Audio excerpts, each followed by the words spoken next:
in one of our earlier sessions, he pointed out that birth is the most aggressive and creative act that there is. And yet we purposely overlook that aspect. We're choosing not to truly see what is going on in front of us.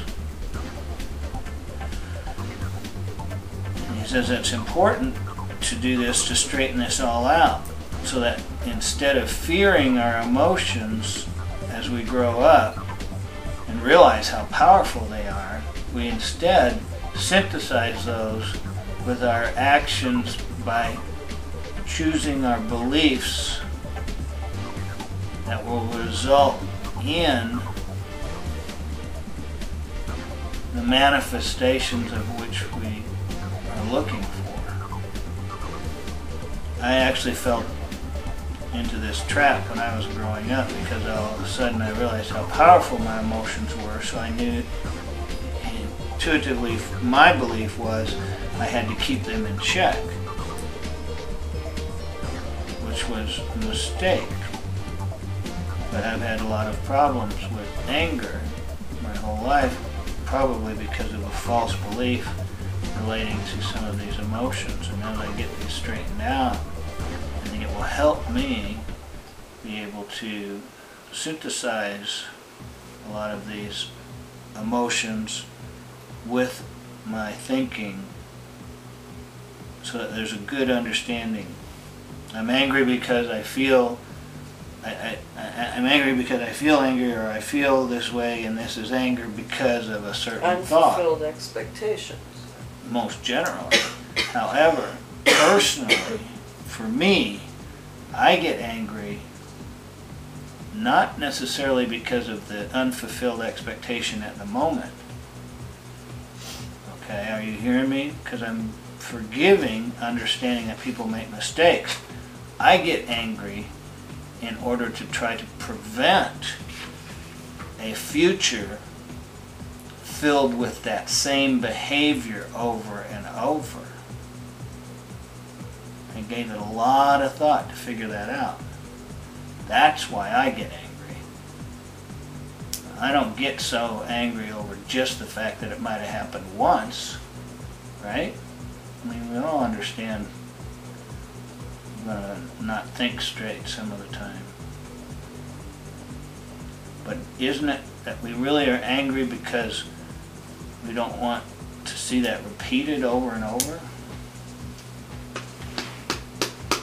Anyway, so how are we going to make some sort of positive statement out of these paragraphs that are so important in order to help us straighten out that?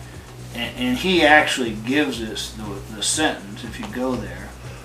He says in the second paragraph, natural aggression is the creative, loving thrust forward, the way in which love is activated, the fuel through whose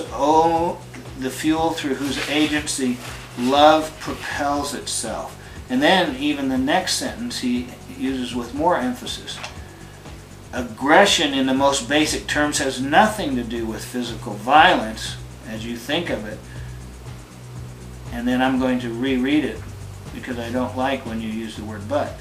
Aggression is the force through which love is perpetuated and creatively renewed.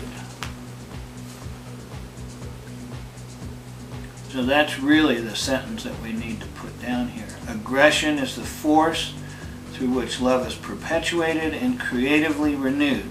However, I would like it to be less wordy. So, aggression is the force through which love is perpetuated and creatively renewed.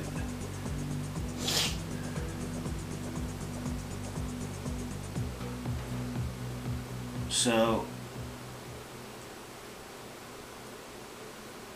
aggression is the force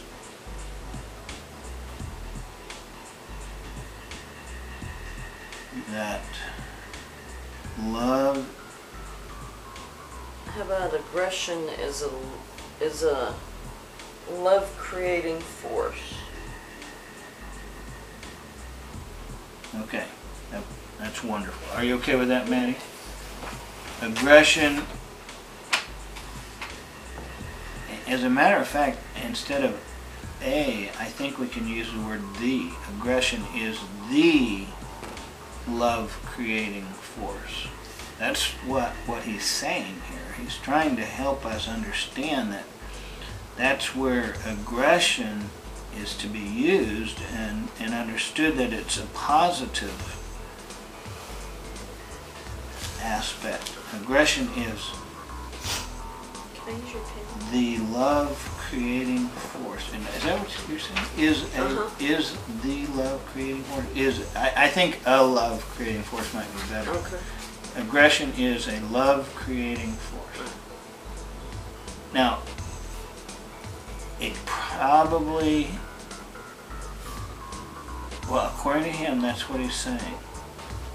Oh, that's right, because he says violence comes about through a person's belief in powerlessness, and it has nothing to do with aggression. See, it's even hard for me at this moment to separate them out. So aggression